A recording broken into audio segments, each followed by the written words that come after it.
I've always had a strange obsession for coffee.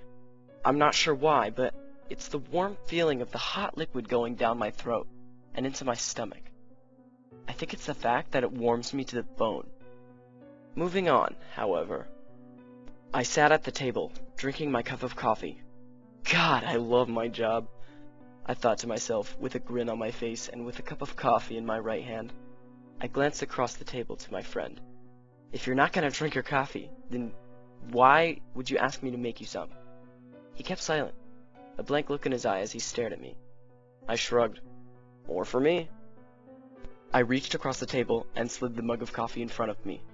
I took one more long sip of my own cup, finishing it off in one large gulp. I returned to the paper in front of me, sketching a few things while moving on to the cup I had taken from him.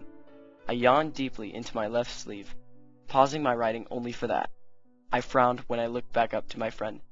David was his name, from what I recall. I glanced over to the TV in the kitchen, listening to the news anchor with breaking news. This just in.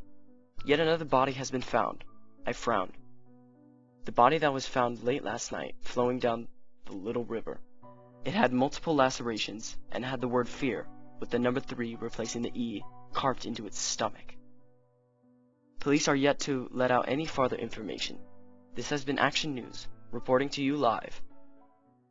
I sighed after the newscast ended, looking over to David a bit tiredly. It appears they've found my work, David. Now it's only a matter of time until they find you. I got up and walked over to the lifeless, pale body.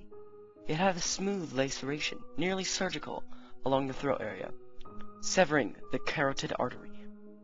I peeled his shirt from off his body, while sliding out a butcher knife from underneath one of the nearby drawers. I then slid my gas mask on. I brought the knife upon his stomach, beginning to carve the into his stomach. His warm blood splattered along my shirt as I severed multiple veins.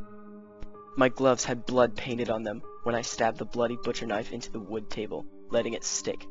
I adjusted my mask with my gloved hand, and made my way out the back door. I sprinted into the woods behind his house, while reaching for my cell phone. I dialed 911, having just thought of a marvelous plan. 911, what's your emergency? I responded in my tired voice. Yes, I'd like to report a murder. Okay, where has this murder been taking place, sir? Well, where would be the fun in that? I turned around and whipped the phone towards my house.